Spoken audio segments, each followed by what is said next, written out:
माता जी पता नहीं क्या माता जी के मन में आया, हम भी उठ करके, मेरी इतनी शक्ति नहीं लग रही थी मुझे कि मैं उठ करके माता जी का चरण स्पर्श करूं, मैं माथा टेक सकूं।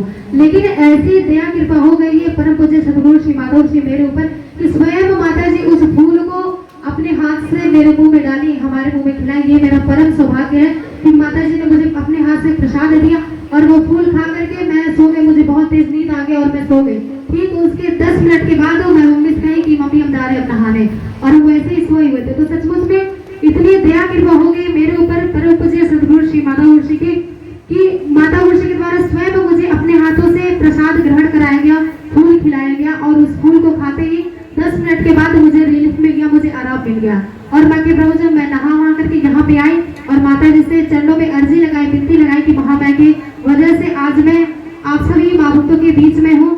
आज मेरा ये परम सौभाग्य कि मेरा जन्म इस माता वादेश्वरी शिवदरबार में हुआ है, और मैं परम पूज्य सदगुरु श्री माता ऋषि के श्री चरणों में रह करके उनकी सेवा भाव करते हुए, अपनी पढ़ाई लिखाई को देखते हुए आप सभी माँ भक्तों का सेवा करती हूँ। आप सभी माँ भक्तों के बीच में बैठ करके 2 शब्द समझाने का सौभाग्य मुझे प्राप्त हो रहा है। तो माँ के प्रभु से सचमुच में उस दिन से मेरा अभी तक ना ही मेरे पेट में भी दर्द हो रहा था और बुखार भी था। उस दिन से मुझे आज तक अभी तक फीवर भी नहीं चढ़ा और ना ही दर्द हुआ। मैं दवा मेरा चल रहा था, वो भी दवा भी बंद हो गया है अब। तो सचमुच में इतनी कृपा हो गई है परम पूज्य सदगुरु श्री माता ऋषि की हम सभी माँ भक्तों के ऊपर की जो भी माँ भक्तजन बड़े ही श्रद्धा भाव के साथ, बड़े ही ध्यान के साथ, बड़े ही श्रद्धा के साथ जो माता जी के चरण में अर्जी को लगा देते हैं, माथा को टेक लेते हैं, उनकी मनोकामना ही पूर्ण हो जाती है।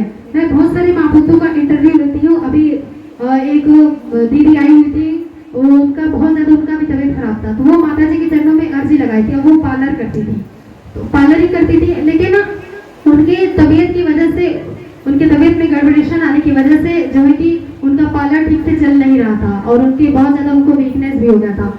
वो दरबार में आकर के बस 3 बार ही, जैसे बताया जाता है कि आपको 5 बार हाजिरी लगाना है दरबार में, उनका 3 मंगलवार हो गया था और वो दरबार में आकर के माता जी के चरणों में हाजिरी लगाई। सचमुच में तीसरे बार में वो हंसते हुए आई अपने घर से कि माता जी अब तो ऐसा लग रहा है कि मुझे कुछ हुआ ही नहीं है, मैं बहुत ठीक हूँ। सचमुच में इतनी दया कृपा हो गई है परम पूज्य सदगुरु श्री माता ऋषि की उनके ऊपर कि आज वो आती हैं और वो हमसे खुद, उनका इंटरव्यू मैं ली थी, वो खुद हमसे बताई थी कि देखिए मेरा ऐसे ऐसे था और मेरा परम पूज्य सदगुरु श्री माता ऋषि की दया कृपा से मेरा तबीयत ठीक हो गया है, आज मैं बिल्कुल ठीक हूँ। और उनको 20,000 का जो है कि ब्राइडल को तैयार करने का ऑफर भी मिल गया था, 20,000 का उनको मतलब बुकिंग हो गई थी। तो सचमुच में कितनी दया कृपा है, जो भी माँ भक्तजन इस माता वादेश्वरी सेवा दरबार से जुड़ जाते हैं उन सभी माँ भक्तों के अधूरे बिगड़े कार्य वो पूर्ण हो जाते हैं। जो भी आपके घर में और सेब है, तो समस्या है, वो सब समाप्त हो जाते हैं।